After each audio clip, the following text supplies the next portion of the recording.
Hi, I am Madam Rosmaya. In this video, we are going to derive the equation of I equals to nevA. So I is current, N is number of charge density or number of charge per unit volume, E is charge of electron, V is drift velocity, and A is cross-sectional area. So what is drift velocity? Refer to the circuit here. The electron flow from terminal negative to terminal positive because of the existence of the EMF. So if we take part of the wire here, shows that the random motion of free electrons in a conductor. So the free electron move in a conductor with random velocities and random direction.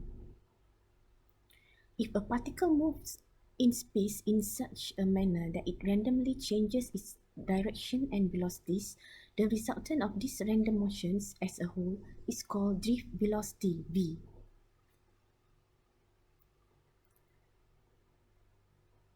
Consider a cylindrical shape of part of the wire where the cross-sectional area is given by A, and the electron move from one cross-sectional area to another cross-sectional area with a distance d.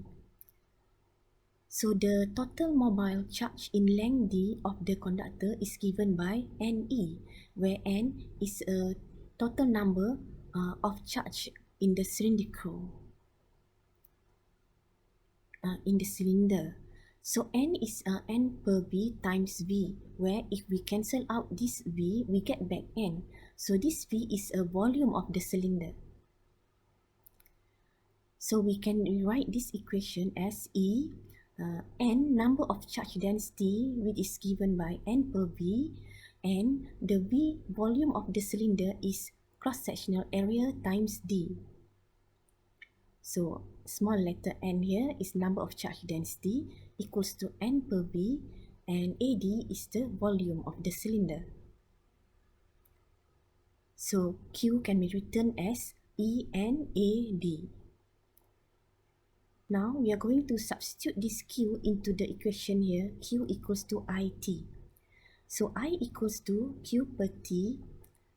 So Q is ENAD, and time taken for the electron to move from cross-sectional area A to cross-sectional area B is given by D per V.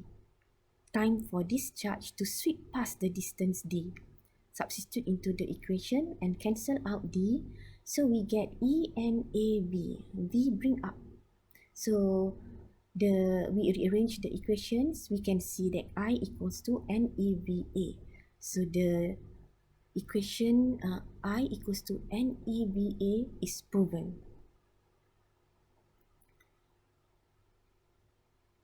That's all for the video. Thank you for watching.